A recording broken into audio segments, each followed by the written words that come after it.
Hey guys, I've been working on the Elephant Trunk Nebula for forever. This is a 4-panel mosaic that I put together, and it's basically 40 hours of data. Let's take a look at it. My name's John Robinson, the Astrotard. This is Deep Sky.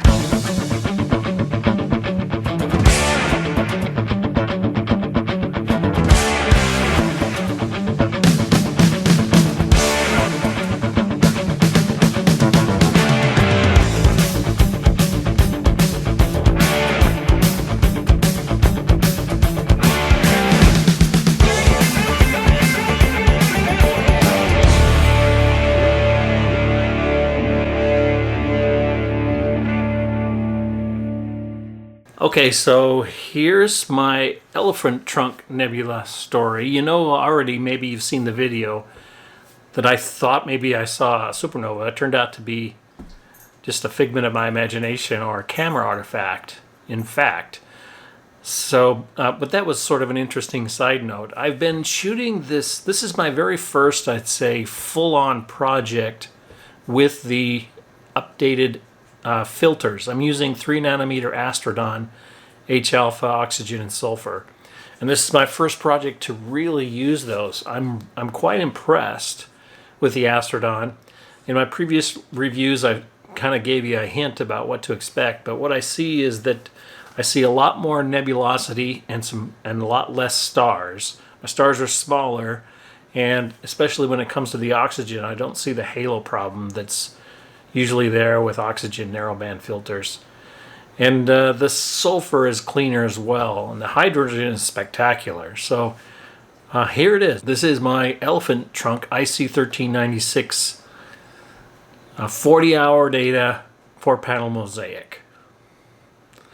Okay, so here's how I put it together. I'm going to transition now over to my computer screen. I'll just kind of walk you through the flow that I took to produce that image. Hey guys, welcome to my laptop. I've got PixInsight running here. Before we get started, I wanted to show you all the light frames that we're working with here. So I've got this refractor elephant folder. Under lights, I have 426 of those. And that's roughly 28 hours of data. These are 4-minute exposures. I captured sulfur, oxygen, and hydrogen. I did this for 4 quadrants. And the 4 quadrants look like this. This was quadrant 1, I believe. This was 2. This was quadrant 3. This was quadrant 4. This is what they look like when you mix them. So let me show you how I integrated those guys. Script, batch pre-processing, and we added a bias here, which was found in the master calibration here for a master bias at 139 gain. I made it a dark of 240 minute exposure, 139 gain. And I just used these 3 filters, Astrodon, H-alpha, oxygen, and sulfur. So those were the filters. And then for the lights, we go in back to our elephant folder, click all the lights, and we're going to repeat this step 4 times. So I'm just going to grab the elephant -1s for now. Grab those guys. That's about 1/4 of the data. And pick a reference. Usually the bottom H is good for me. Pick a location. We'll go to Elephant Cal 1. Now, I'll quickly check the diagnostics. So integration parameters, I'm doing Windsor Sigma clipping. Registration parameters, those are good. So I'm going to calibrate, register, and integrate. And I'm going to use the masters here, which was referring to these files over here. And I'm optimizing darks, and I'm saving a log file. I'm going to run diagnostics really quick. It's all happy and good. That just checks all of the links to all the files and all the settings that you have before you run the script. And when you press run, and you guys probably know this, this will probably take 5 minutes each, depending on the speed of your machine and the amount of data that's going to crunch. And it's going to produce an integrated H, O, and S.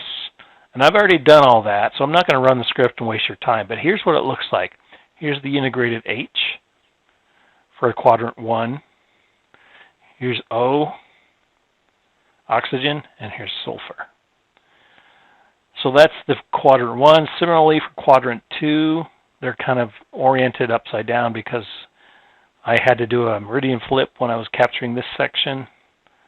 Similarly, oxygen and sulfur, I won't show you that. Here's quadrant 3, hydrogen, again, flipped upside down because of the meridian. And hydrogen 4.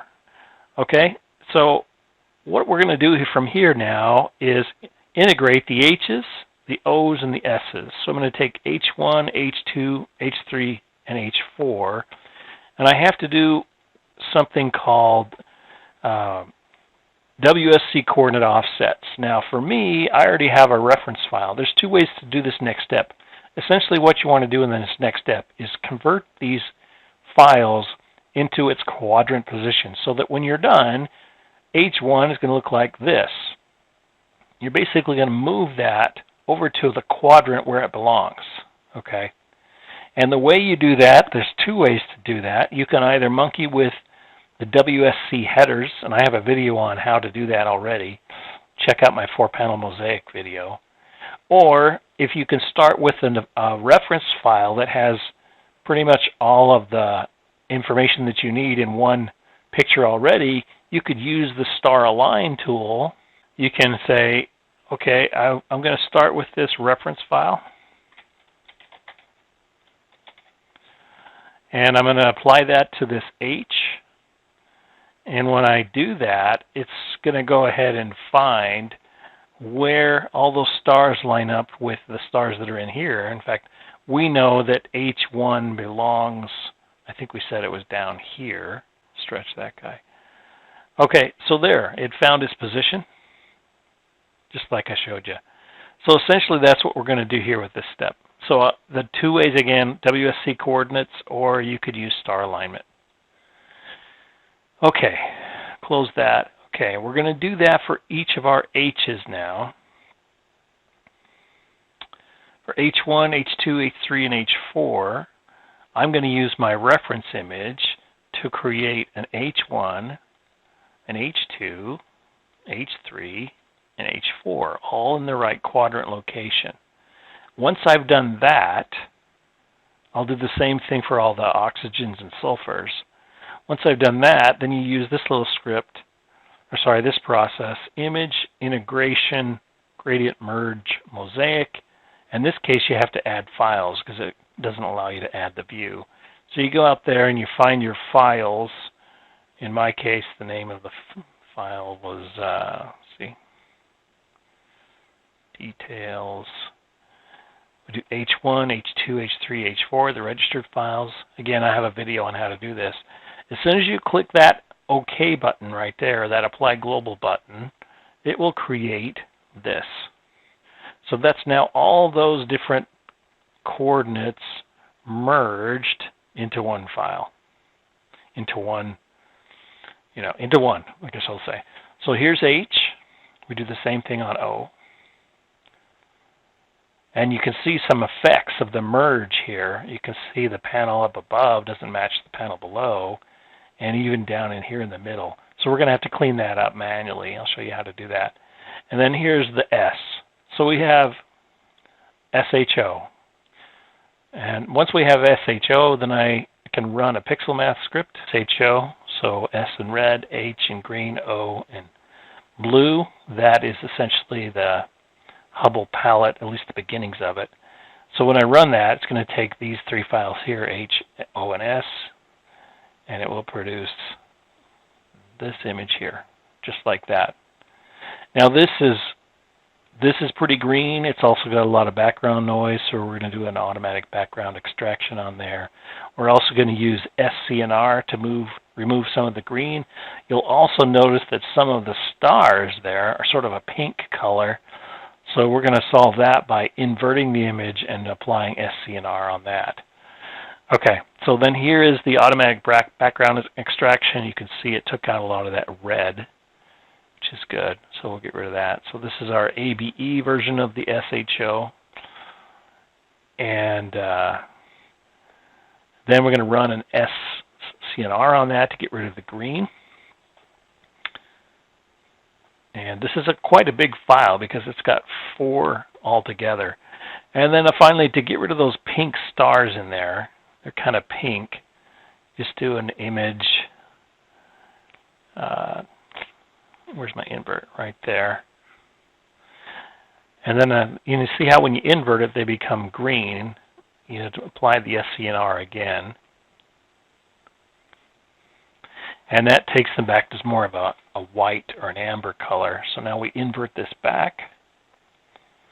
Now the stars are in much better shape, more of a white amber color.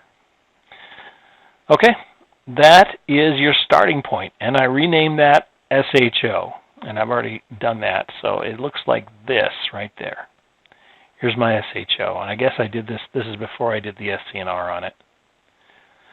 So the next step is to apply this little guy, Star Remover Tool.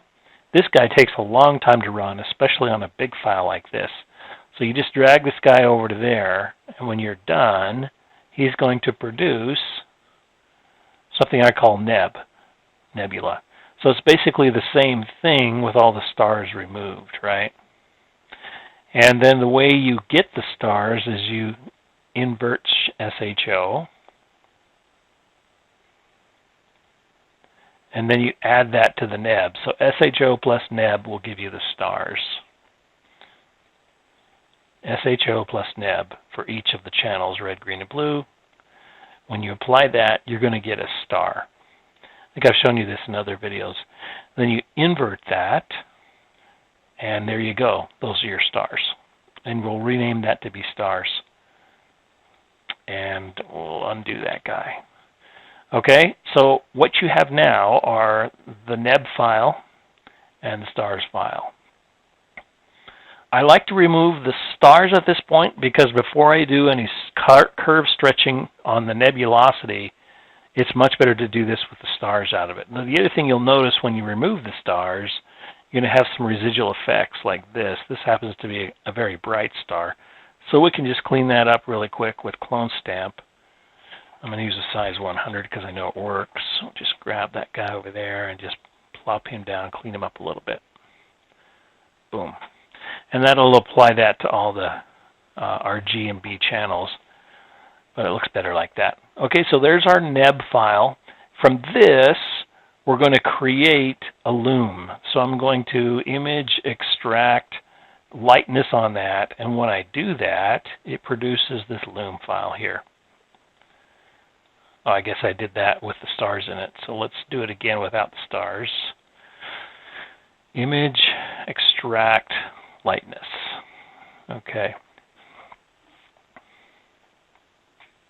Now this will become our mask. There's another way to create a mask. I like using this mask because it's a little less extreme.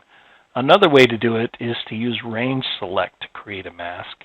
So using the default parameters there, 0.16, 1, 1, and 5, it's going to look like something like that.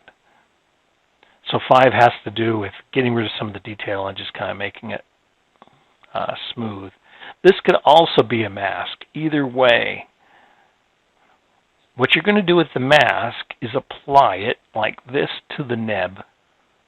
And now we can begin to do some things to it. So the first thing I want to do, and we'll zoom in here really quick, and we'll just do move this over here so you can see this, unsharp mask on it. I'm going to open that guy up and do a preview on the preview, the preview, and I'll do a before and after, before and after.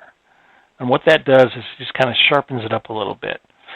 That's one thing we're going to do. I've already done it, so I'm not going to bother doing it for you, but that's one thing we're going to do. The second thing we're going to do is apply this local histogram equalization to it. These are the default values that I use, 40 and 15.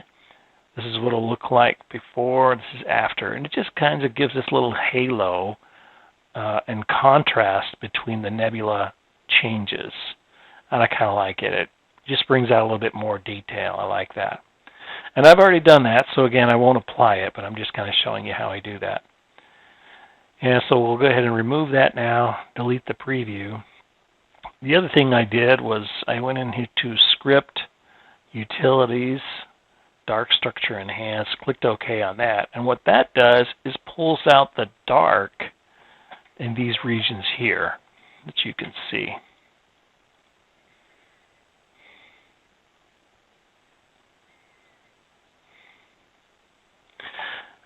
Okay, and so that's what we're going to do. Let me show you, now that we've done all the sharpening and all the histogram equalization and the background enhance, let's apply a mask here. Let's use this mask here to this guy, and then we'll actually do some color stretching now. So curve trans. And the first thing we do for a Hubble palette is I just kind of push this up here.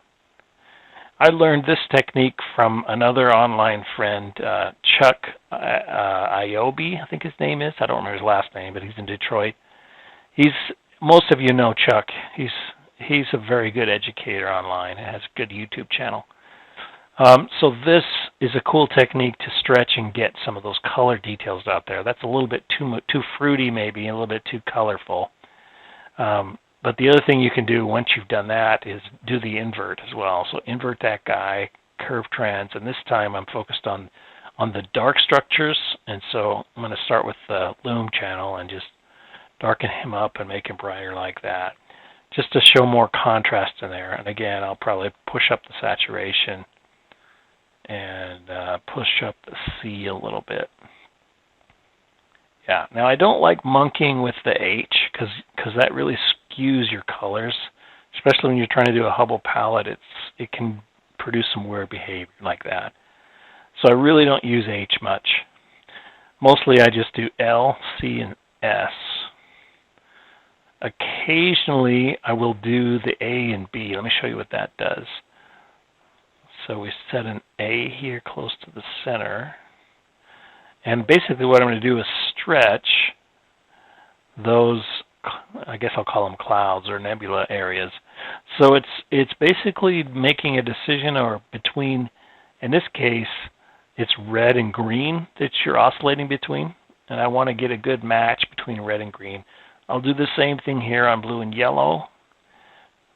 Pick a good match between those two, find something that looks good or visually appealing, and apply that guy. Now I'm not applying any of these things because I've already done this, and I'm just kind of showing you the technique that I used. So once I've done with all those curve trans, local histogram, unsharp mask, and background dark structure enhance, let's close those masks out. Then you can see what my final result was. This was the result of all my stretching of that file, and I still have that residual effect here. I forgot to get rid of that guy, but you guys know what to do there with the clone stamp.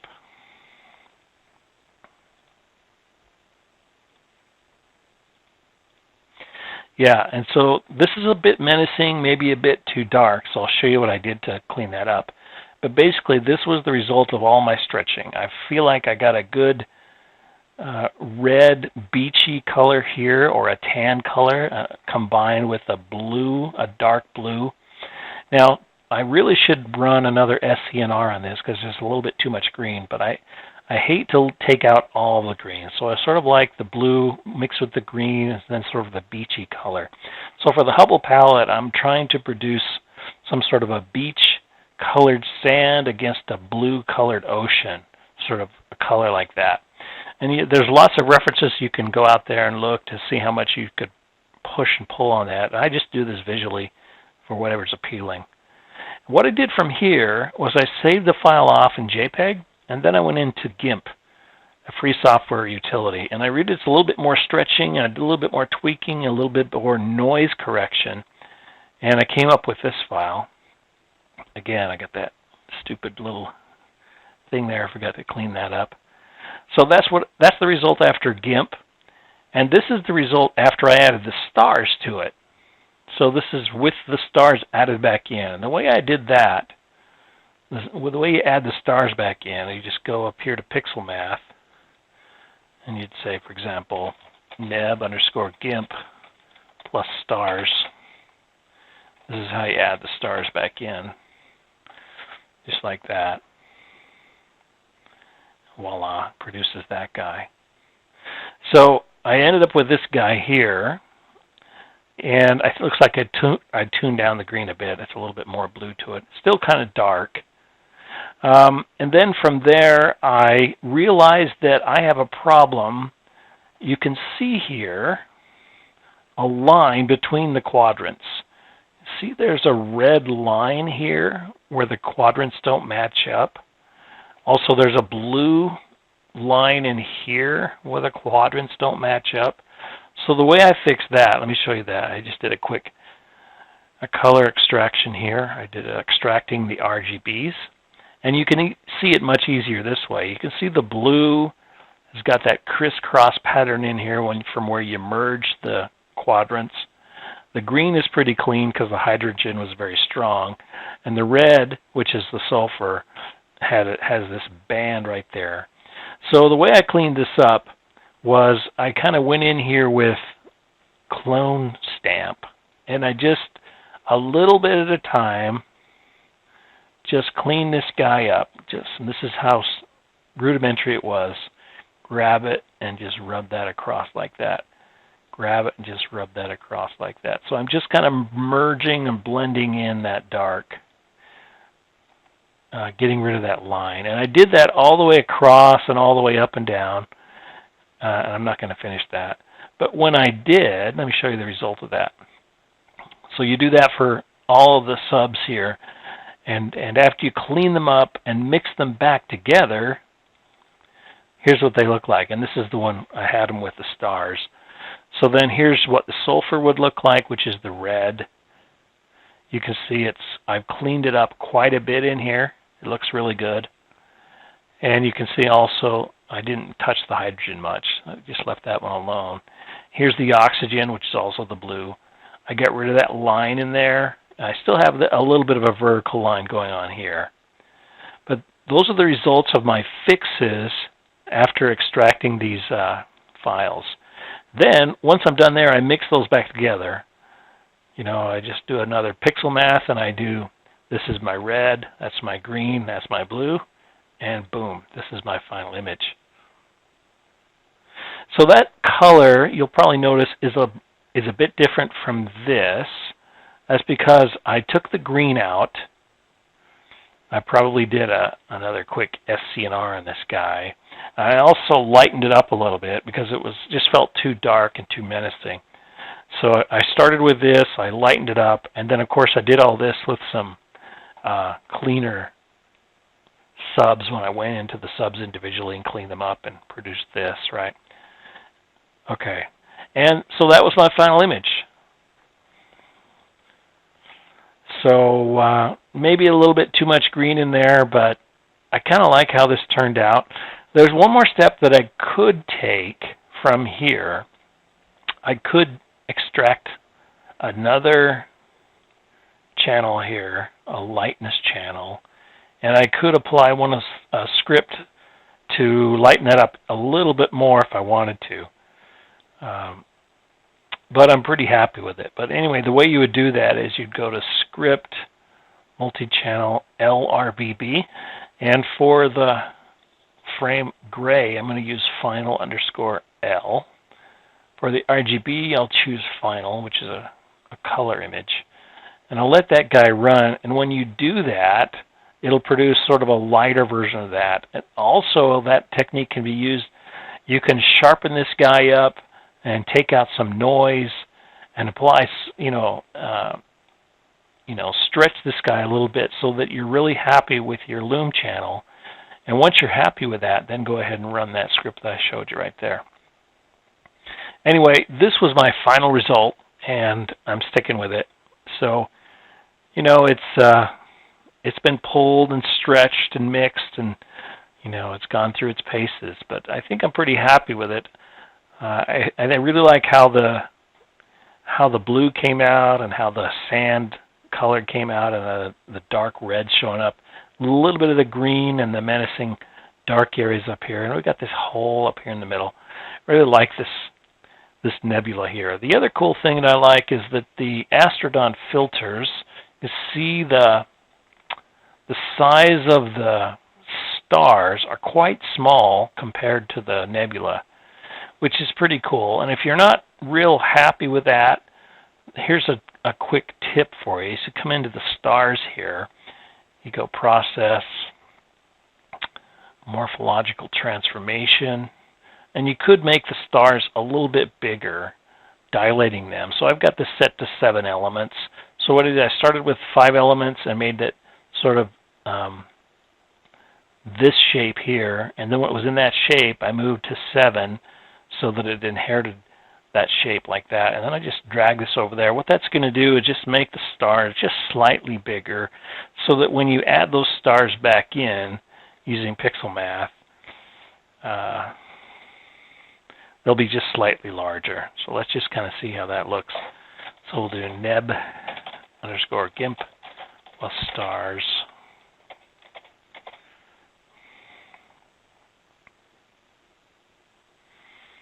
And there's a few more stars in this one than otherwise.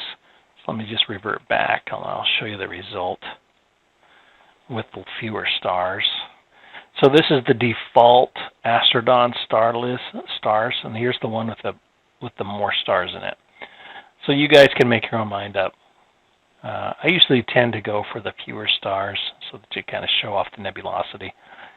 But you know, if you want to really pull out the stars, that's one trick to do that. Okay, so anyway, let me go back to my final image before I sign off and just kind of show you that one more time. So again, this was a result of taking that neb-gimp file and making it a little bit brighter and also touching up the subs so that the reds and the blues got rid of the lines and all that stuff.